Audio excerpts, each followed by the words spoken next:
Hi guys, Assalamualaikum and welcome again sa Amer TV. So ngayong araw guys, tuturuan ko kayo kung paano mag-deposit ng pera gamit ang BPI Express Assist. So first, touch natin, then select natin deposit.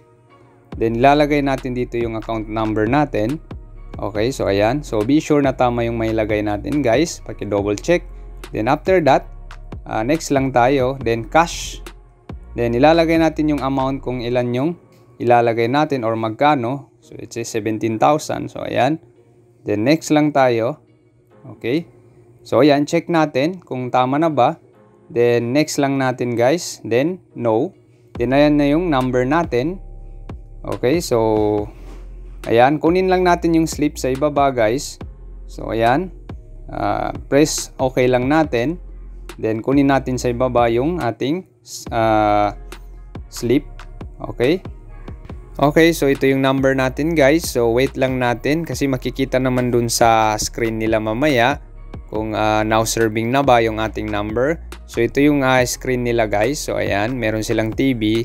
So dyan natin titingnan kung nandun na ba yung number natin sa now serving. At saka yung counter kung saan tayo counter pupunta. Okay. So ayan, makikita naman dun. So yan yung counter nila. So mamaya makikita natin.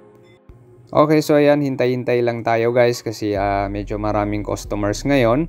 So malayo-layo pa yung number natin, so kailangan natin maghintay. Okay, so nasa counter na tayo guys. So ayan, meron tayong babayaran na 50 for deposit fee. So ayan, pinipirmahan ni sir yung ating receipt. So ayan, hintay na lang natin guys. Then after that, lalabas na tayo. Okay, so ito na yung ating receipt guys. So ayan. So ayan yung receipt natin galing kay BPI na nakadeposit na tayo.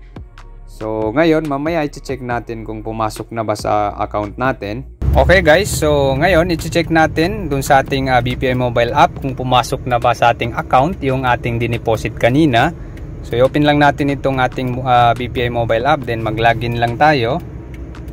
Okay. Okay, so ayan, then after that, i-click natin itong savings account natin kung saan natin dineposit yung ating account or yung pera natin. So ayan, click lang natin. Okay, so ayan, as you can see, meron ditong cash deposit. So ayan, your recent transaction. So ayan yung dineposit natin. So pumasok na siya sa ating account guys, okay? So ayan, makikita naman dito sa transaction history. Okay.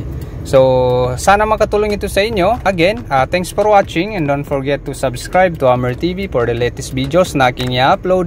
Sukran and wassalam.